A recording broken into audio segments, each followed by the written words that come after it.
സാറിനോട് ഞങ്ങൾ ഒരുപാട് നന്ദി പറയുന്നു. സാറ് ഞങ്ങൾ വിളിച്ച നിമിഷം സാർ ഇവിടെ ഞങ്ങളെ വാക്കുകളെല്ലാം കേട്ടിട്ട് അവരെ രക്ഷപ്പെടുത്തി. ഇതാ നിങ്ങൾ വിളിച്ചോണ്ടാണ് ഞാൻ ആണല്ലേ, ഞങ്ങൾക്കറിയാം. ഞങ്ങള് ദൈവത്തിനെ കഴിഞ്ഞുള്ള സാർ ഞങ്ങൾക്ക്. ഞങ്ങൾ പെരുവഴിയിൽ കിടക്കേണ്ട ഒരു സമയത്താണ് സാറ് ദൈവദൂതനെ പോലെ ഞങ്ങളുടെ മുന്നിലെത്തിയത്.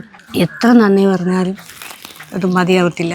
8,62,000 രൂപ ബാങ്കിൽ അടച്ച് അവർക്ക് വീട് തിരിച്ചു കൊടുത്തു. സത്യം സന്തോഷമായോ? ഒരുപാട് സന്തോഷം. ഇങ്ങനൊരു MLA കിട്ടൂ? ഇല്ല. സത്യം പറഞ്ഞ ആ മനുഷ്യനെ, CR മഹേഷ് എന്ന് പറഞ്ഞ ആ മനുഷ്യനെ എത്ര അഭിനന്ദിച്ചാലും മതിയാവത്തില്ല. കാരണം ജപ്തിയിൽ നിന്നാണ് ഒരു കുടുംബത്തെ അദ്ദേഹം രക്ഷിച്ചത്. പലിശക്കെടുത്തും കടം മേടിച്ചും വലിയ വീടുകളോ അല്ലെ ചെറിയ വീടുകളായാലും വെക്കാതിരിക്കുക. എന്ത് ബാധ്യതയോ എന്ത് വിഷയം ഉണ്ടെങ്കിലും ശരി മറ്റൊരാളോട് ഷെയർ ചെയ്യുക. പരിഹാരമില്ലാത്ത ഒരു വിഷയവുമില്ല. മോനെ MLA വന്നില്ലായിരുന്നു ആ കുടുംബം നശിച്ചു പോയാന്. അദ്ദേഹത്തിന്റെ കാരുണ്യം കൊണ്ടാണ് ഇപ്പൊ ഈ കുടുംബം രക്ഷിച്ചു വന്നത്. നിങ്ങൾ സിറ്റൗട്ടിൽ പോലും കയറരുത് എന്നാണ് ഇത് ജപ്തി ചെയ്യാൻ വന്ന ആളുകൾ പറഞ്ഞിട്ട് പോയത്. അവർ ഭയന്നു പോയി. അവർ സിറ്റൗട്ടിൽ പോലും കയറിയില്ല. ഇവിടെ മഴച്ചാറ്റിൽ ടാർപ്പയുടെ കീഴിൽ ഇരിക്കുകയായിരുന്നു. വാ എല്ലാവരും വാ വാ കയറി. നിങ്ങൾ കയറി തുറന്നു മുത്തു തുറന്നു. തുറന്നു. സമാധാനത്തോടെ കിടന്ന് ഉറങ്ങിക്കൂടെ? ആ മനുഷ്യന് നമുക്ക് എന്താ കൊടുക്കാനുള്ളത്? ഈശ്വരനോട് പ്രാർത്ഥിക്കാനേ നമുക്കുള്ളൂ. ഈ സ്ഥലം എന്ന് പറഞ്ഞാൽ കരുനാഗപ്പള്ളിയാണ്. കരുനാഗപ്പള്ളി എവിടെ ചേച്ചി? ആലിൻകടവിലെ. ചേച്ചിയുടെ പേര് ദീപ എന്നാണ്. അങ്ങനെ ഈ ചേച്ചിയുടെ വീടും വസ്തുവാണ് ബാങ്ക് ജപ്തി ചെയ്തത്. ആ ജപ്തി നടപടിയിൽ നിന്ന് പൈസ മുഴുവൻ അടച്ച് ഈ കുടുംബത്തെ രക്ഷിച്ചിരിക്കുകയാണ് CR മഹേഷ് MLA. എന്തായാലും നമുക്ക് കൂടുതൽ കാര്യങ്ങളൊക്കെ ചോദിച്ചറിയാം. ഏകദേശം 1.5 വർഷത്തിന് മുമ്പ് ഇതുപോലെ ഒരു ഉച്ച സമയത്ത് എന്നെ ഇവിടെ നിന്നും ഒരു സഹോദരിയാണ് ഫോൺ ചെയ്യുന്നത്. അപ്പോൾ ഞാൻ കരുനാഗപ്പള്ളി പോലീസ് സ്റ്റേഷന് മുമ്പിൽ നിൽക്കുകയായിരുന്നു. പെട്ടെന്ന് ഓടി വന്നില്ലെങ്കിൽ ഒരു കുടുംബം മുഴുവനും ആത്മഹത്യ ചെയ്യുമെന്നായിരുന്നു എനിക്ക് വന്ന ഫോൺ കോൾ. ഭാഗ്യത്തിന് എൻ്റെ കയ്യിൽ ഫോൺ ഉണ്ടായിരുന്നു, ഞാൻ എടുത്തു. ഞാൻ പെട്ടെന്ന് ഇവിടെ വരുമ്പോൾ ഇവിടുന്ന് ഒരു സഹോദരിയാണ് വിളിച്ചത്. തൊട്ടടുത്തടുത്ത വീടുകളാണ്. ഭയങ്കര ആൾക്കൂട്ടം ഇവിടെ ഉണ്ടായിരുന്നു. ഞാൻ വരുമ്പോൾ ആ സ്വകാര്യ ബാങ്ക് പൂട്ടി ഇവരെ വെളിക്ക് ഇറക്കി. മഴച്ചാറ്റിലുള്ള സമയമായതുകൊണ്ട് അയലത്തുകാർ ടാർപ്പ വിരിച്ച് കെട്ടിക്കൊടുത്തു.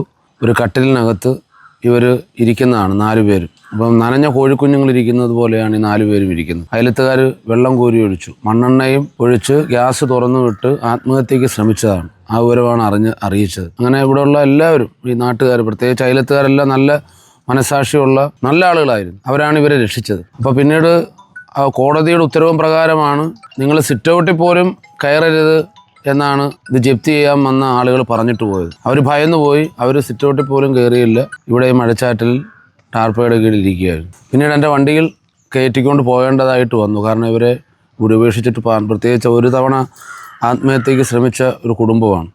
4 പേരാണ്, മകനും മകളും ഭാര്യയും ഭർത്താവും. മുത്തുവിനെ സംബന്ധിച്ച് ശാരീരികമായി ഇച്ചിരി ബുദ്ധിമുട്ടുള്ള, തൊഴിൽ ചെയ്ത് ജീവിക്കാൻ പറ്റാത്ത ഒരു സാഹചര്യമാണ്. ഇവർക്കല്ലാതെ തന്നെ ഒരുപാട് ബാധ്യതകളും കാര്യങ്ങളും ഒക്കെ ഉണ്ട്. അതിനുശേഷം ഇവരെ എവിടെ പാർപ്പിക്കുമെന്നുള്ളതൊരു വലിയ ചോദ്യചിഹ്നമാണ്. ഓച്ചിറ സത്രത്തിൽ, അവിടെ സത്രത്തിലാകുമ്പോൾ കുറച്ച് റൂം കിട്ടും. അങ്ങനെ അവിടെ ആക്കി അവരെ അങ്ങനെ സംരക്ഷിച്ചു വരികയായിരുന്നു. പക്ഷേ കൂടുതൽ കാലം അവിടെ സംരക്ഷിക്കാൻ പറ്റിയില്ല. അതിനുശേഷം ഈ പ്രശ്നം പരിഹരിക്കണമെങ്കിൽ ഇപ്പം സ്വകാര്യ ബാങ്കാണ്, പ്രത്യേകിച്ച് ഒരു വിട്ടുവീഴ്ചയും അവർ ചെയ്യാറില്ല. അപ്പം ഇവർ 8 ലക്ഷം രൂപയാണ് എടുത്തത്.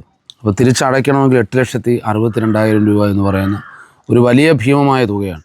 ഇപ്പോൾ ഈ വീഡിയോ കാണുന്നവർ നാട് മുഴുവനും 3 സെൻറ്റ് 4 സെൻറ്റൊക്കെയുള്ള ആളുകളുടെ എല്ലാം പ്രമാണം പ്രൈവറ്റ് ബാങ്കുകളിലാണ്. പ്രൈവറ്റ് ബാങ്കുകൾ അവർ പണം ചോദിക്കുമ്പോൾ കൊടുക്കും. മറ്റ് സഹകരണ ബാങ്കുകളും നാഷണലൈസ്ഡ് ബാങ്കുകളും അത്രയും ഡിമാൻഡില്ല. പക്ഷെ പിന്നീട് അവരുടെ പീഡനമാണ്, മാനസിക സമ്മർദ്ദമാണ്. ഒന്നുകിൽ എടുക്കുന്ന ആളുകളെ കൊണ്ട് ആത്മഹത്യ ചെയ്യിക്കും, ഇല്ലെങ്കിൽ വീട് വിട്ട് വാടക വീട്ടിൽ പോകും. അപ്പോൾ ചോദിക്കും, എന്തിനാണ് തിരിച്ചടയ്ക്കാൻ മാർഗമില്ലെങ്കിൽ കടം എടുക്കുന്നതെന്ന് ചോദിക്കും. ജീവിതത്തിൻ്റെ പല ഘട്ടങ്ങളിലും അസുഖം വരുമ്പോൾ, പെരവെക്കുമ്പോൾ, കുട്ടികളുടെ പഠനത്തിന്, വിവാഹത്തിനൊക്കെ എടുക്കേണ്ടതായ സാഹചര്യം വരും. അപ്പോൾ ഈ വീഡിയോ കേൾക്കുന്ന ആളുകൾ ഇനി ഇതുപോലെ ഒരുപാട് വിഷയങ്ങളുണ്ട്. ഇതിപ്പം എല്ലാം കൂടെ നമുക്ക് പരിഹരിക്കാൻ പറ്റില്ല.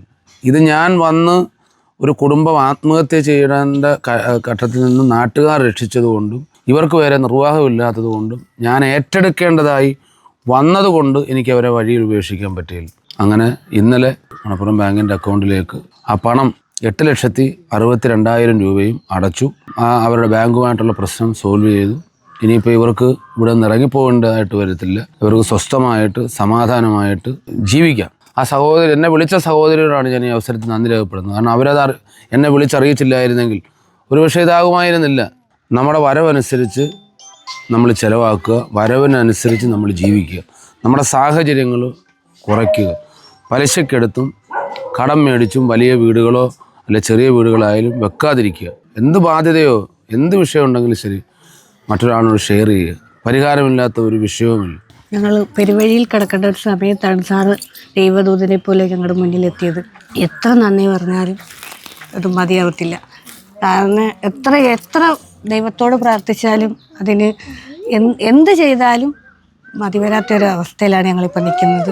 മരിക്കുക എന്നൊരു എന്തോന്ന് മാത്രമേ ഞങ്ങളുടെ മുന്നിലുള്ളായിരുന്നു ആ സമയത്ത്. അല്ലാതെ ഒന്നും ചെയ്യാൻ പറ്റില്ല. ഞങ്ങൾ പെരുവഴിയിൽ ഇറങ്ങുക എന്ന് പറഞ്ഞാൽ തിണയ്ക്ക് പോലും കിടക്കാൻ പറ്റില്ല എന്ന് പറഞ്ഞ സമയമായിരുന്നു അത്. മോനെ MLA വന്നില്ലായിരുന്നെ ആ കുടുംബം നശിച്ചു പോയാനെ. അദ്ദേഹത്തിന്റെ കാരുണ്യം കൊണ്ടാണ് ഇപ്പൊ ഈ കുടുംബം രക്ഷിച്ചു വന്നത്. നല്ല മനുഷ്യനാണ്. ഞങ്ങള് വിളിച്ചു വരുത്തിയപ്പോൾ കിട്ടത്തില്ല. ഞങ്ങൾ വിളിച്ചു വരുത്തിയപ്പോൾ ഓടി വന്ന് ഒരു കുടുംബത്തെ രക്ഷപ്പെടുത്തി. ഞങ്ങൾക്ക് നല്ല മനുഷ്യനാണ്. ദൈവത്തെ കഴിഞ്ഞുള്ള മനുഷ്യനാണ് അദ്ദേഹം. ഇത്രയും ഇത് വന്നപ്പോ അവര് MLA വന്നതുകൊണ്ട് രക്ഷപ്പെട്ടു. കുടുംബം രക്ഷപ്പെട്ടു. അത് ഒരിക്കലും മറക്കാൻ പറ്റത്തില്ല. സാറിനോട് ഞങ്ങൾ ഒരുപാട് നന്ദി പറയുന്നു. ഈ കുടുംബത്തെ രക്ഷപ്പെടുത്തി സാറ് ഞങ്ങൾ വിളിച്ച നിമിഷം സാർ ഇവിടെ ഞങ്ങളെ വാക്കുകളെല്ലാം കേട്ടിട്ട് അവരെ രക്ഷപ്പെടുത്തി. നിങ്ങൾ വിളിച്ചോണ്ടാണ് ഞാൻ ഞങ്ങൾക്കറിയാം. ഞങ്ങള് ദൈവത്തിനെ കഴിഞ്ഞുള്ള സാർ ഞങ്ങൾക്ക്